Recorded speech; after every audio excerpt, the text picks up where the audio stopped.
Hi, thanks for tuning into the gscottmcg show. Today we were going to be talking about religion, and particularly Christianity. I went to church for most of my life. I recently came out as an atheist to my Facebook and Twitter and etc. And all of my family basically now knows, and it's kind of a hard decision to make because being someone that grew up in a religious type of household, to not believe the same things that everyone else believes, especially with the inclinations that they believe is behind not believing, comes with a bit of caution.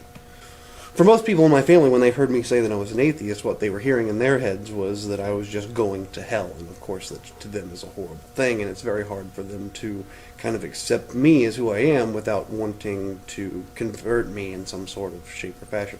So a lot of the time, when I'm going through discussions with people and I'm telling people that I'm an atheist, and a lot of people ask me, how is it that you can be atheist? And of course, the top three answers that I always get from Christians as to why I'm atheist, that one, I either hate God, which makes no sense, like I'm just running around with that kind of attitude. Two, that I just haven't heard the right message. You haven't heard the right one. You gotta go in and you gotta see. The Lord will talk to you if you want to let him in. You gotta let him in. If you don't let him in, how is he gonna get in? He's just gonna just knock on the door and just be waiting for you. So I get that one a lot. And the third one, something must have happened to me that would cause me to just not like God at all anymore. Like the second you tell someone you're an atheist, it's like the billions of things popping off in their head as to reasons why. I don't understand why it's so hard to believe that I don't believe. Okay, first of all, we'll go through the actual Bible here. And this is my Bible, Scott McG right there. I wanted to go through the very first book of the Bible. And I could actually point out a contradiction right off the bat here in the first portion of the Bible. This wasn't actually the point I wanted to go into, but it's just something I'll go into really quickly. Genesis chapter 1 and verse 27. So God created man in his own image. In the image of God created he him. Male and female created he them. Okay, so basically what this says is God made man and female. He made man in his own image. And he also made female at the same time. Here's the problem with that.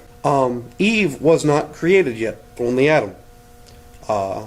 As far as God was concerned, he did not create any females yet. He did not do that until he took the rib of Adam.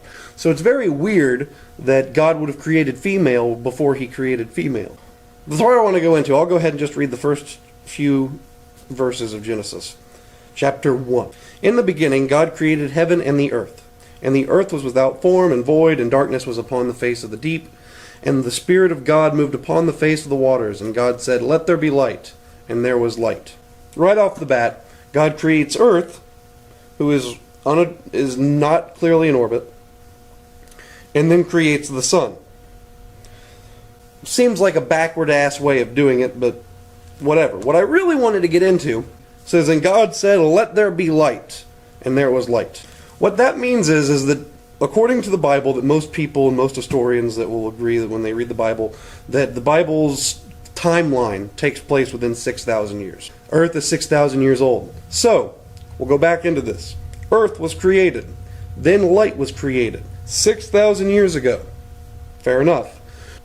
If I told you that there's a galaxy that's 1,000,000 light years away, you would, even as a Christian, most people would probably agree with that. They don't have a problem with that science. But if I say that it was made millions of years ago, then suddenly the science is wrong. Yet, even in the Bible said that God created light after he created Earth, and if Earth was created 6,000 years ago, then the light from the stars that are around us should never be able to get to us. Our nearest galaxy is the Andromeda Galaxy, which is 2.5 million light years away, and we can see the light traveling from that. Now, if you have problems with believing that things are that far away, when they sent up these Apollo missions, and I'm sure that you can look up tons of videos about them. Smarter Every Day has a video about it. They placed a few of these reflectors on the moon.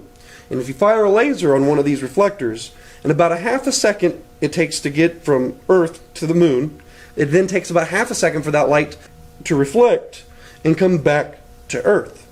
And they've been able to send lasers and then see that laser come back to them a second later. This is the same kind of organization, the same kind of people that are able to detect that the Andromeda galaxy is 2.5 million light years away. So I ask you, as a Christian, how do you see stars at night? If the Earth was created and light was created in less time ago than how far away that is. It doesn't make sense to me. Let's go into number 2. We're looking at Exodus. Wow, I actually found another one that I was completely unaware of. Exodus chapter 4, verse 21. And the Lord said unto Moses, When thou goest to return into Egypt, see that thou dost do all those wonders before the Pharaoh, which I have put in thine hand. But I will harden his heart, and he shall not let his people go. Basically, what God said to Moses was, I'm going to give you these powers, okay? And do that thou do all the wonders before the Pharaoh, okay? You're going to go in front of this Pharaoh, and you're going to show him the powers that you have, and try to convince him that he should let his people go. And he even says to Moses, I'm going to harden his heart that he shall not let his people go. So, then what is this a fucking play? No matter what proof you give him, even like right now, if he would believe like, oh my God, there is a God, or oh my God, I need to let these people go, that God has now stepped in and said, no, I'm going to make sure he doesn't want to do whatever you want to do no matter what. So really what you're doing is kind of pointless, but we're going to write it down in this book later and kind of like show it as like a point. Which also seems interesting that Moses would be like, let my people go, but I know you won't. So there's theatrics. That's not someone I would want to believe in anyway. But now, and it goes on in 22, it says, And thou shalt say unto Pharaoh, Thus saith the Lord, Israel is my son, even my firstborn. Time out. Israel is God's firstborn. Jesus is a younger brother, apparently. And I say unto thee, Let my son go, that he may serve me. And if thou refuse to let him go, behold, I will slay thy son, even thy firstborn. I'm just astounded by actually what I'm reading. The fact that I did not realize this. That he even says now, go and tell him that if he doesn't listen to you, you're going to kill his kid, or I'm going to kill his kid, because Israel's like my kid, and you have him chained, and he wants his son to be let go. Of course, this is metaphorical. Yet he's already said that he's going to harden his heart so he can't change his fucking mind. Fuck! And it came to pass by the way in the end that the Lord met him and sought to kill him. Now what he's referring to here is Moses. Moses does not believe in circumcising his own son. Now it seems weird to me that Moses, in front of God, if God asked him to circumcise his own son, that he'd be like, well, fuck it, you're God, I'm going to do what you told me to do. But that's not what happened. God told him that you're going to have to circumcise your kid, or basically I'm going to kill you. Then Zipporah, which is Moses' wife, took a sharp stone and cut the foreskin of her son, and cast it at his feet, and said, Surely a bloody husband art thou to me. So he let him go. Then she said, A bloody husband thou art, because of the circumcision. So basically what happened here is God decided he wanted to kill Moses, because Moses disobeyed him. Zipporah cuts the foreskin off of her son's penis, and that appeases God, because that's what he wanted, was for Moses to circumcise his son. I'm going to let that sink in for a second.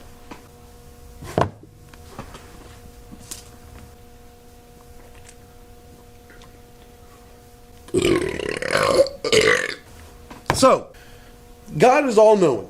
He knows everything that has happened, will happen, and is happening. He's all-powerful. He can do anything. He can kill anybody in any form or fashion. There's two problems with this particular story, which were only in chapter 2 of the Bible. If God is all-knowing, then God knew what Moses was going to do. And I don't mean just in the short term. I mean long term. God knew that Moses was going to go to Egypt. He was going to free the Israelites, basically lead them into the desert for 40 years until where they would eventually come to the Promised Land. God knew that. God knew about the plagues. God knew everything that Moses was ever going to do and accomplish. God knew he was going to fucking do that. God knew the whole fucking time. He was sitting there like waiting for it. Like, oh yeah, he's going to do this thing and fuck. But then God, as all-knowing and all-powerful and as serenity as we like to, as Christians like to imagine that he is, fucking broke a gasket and then wanted to kill Moses like fucking immediately. And yet then, still knowing that Zipporah was going to cut his foreskin off, was like, oh yeah, I forgot I was going to get mad and then I was going to calm down about it and be like, it's all good, just don't let anything like that happen again. And tell me that God is all-knowing and all-powerful, and yet he can't see through his own fucking plan. It'd be like if you wrote a fucking story and in the middle of the play you were like, shit, fucking Jeffrey's a dick, I'm going to kill him early. You can't fucking do that, you have a plan. The Ark story, of course, doesn't make logical sense that Noah would be able to get two of every animal onto a boat, including species of every animal. Do you think they had two of every pug, and two of every dachshund, two of every beagle, every other fucking dog that there is? That they have every kind of rhinoceros, every kind of elephant? Let's be logical here. God had a specific set of instructions on the size of Noah's Ark in cubits, okay? If he had the power to do like a Mary Poppins kind of shit where he like shoves like 1,900 elephants in there, fucking they all condense into some small fucking bag, I would think that he wouldn't have such fucking stringent requirements on the size of the rest of the fucking boat. Like, he could have fucking made a rowboat and been like, yeah, if you look underneath, like there's like a fucking, like a little fish bucket, you lift up the fish bucket, like 1,800 different kinds of elephants. None of them weigh a damn thing. And my question would be, is if they took every kind of elephant, every kind of giraffe, every kind of rhino, every kind of hippo, every kind of fucking thing that there is, and put it on this ark, how did it not sink? I know that's a dumb question as an atheist, because any Christian's just going to go to the whole idea that, oh, well, God didn't allow it to sink because it's not allowed to. If God wasn't going to allow it to sink, and God is all powerful, why couldn't he just be like, hey, Noah, dude, here's a fucking boat. I made it like that. But no, he instead goes, you're like one of the few good people. You're like the only good person here. I have a job, really fucking hard job I want you to do. Because you're so good and you've done everything I wanted you to, I want you to do something for me and I'll like let you live for it. That is technically slave labor. I mean, literally to go, you have done everything that I want you to. I'm now going to take you and force you to make this ark. I mean, I know you'll do it because you fucking love me, but still, I have very specific specifications. Cubits. Do you know what that is? It's like an arm's length. I won't give you the exact specifications because no one fucking wrote it down. Anyway. And why are species going extinct? Is God basically saying the species has served its purpose, or this animal has served its purpose? If God wanted something to be extinct, then why do we preserve it? That's the same kind of question as to asking, if you don't believe in God, then what's the point? Well, I don't know. If you do believe in God, what's the point? God's going to do whatever the hell he wants to do. You're along for the fucking ride. It's no fucking different. That's another thing I don't understand about Christians as a last talking point before I go.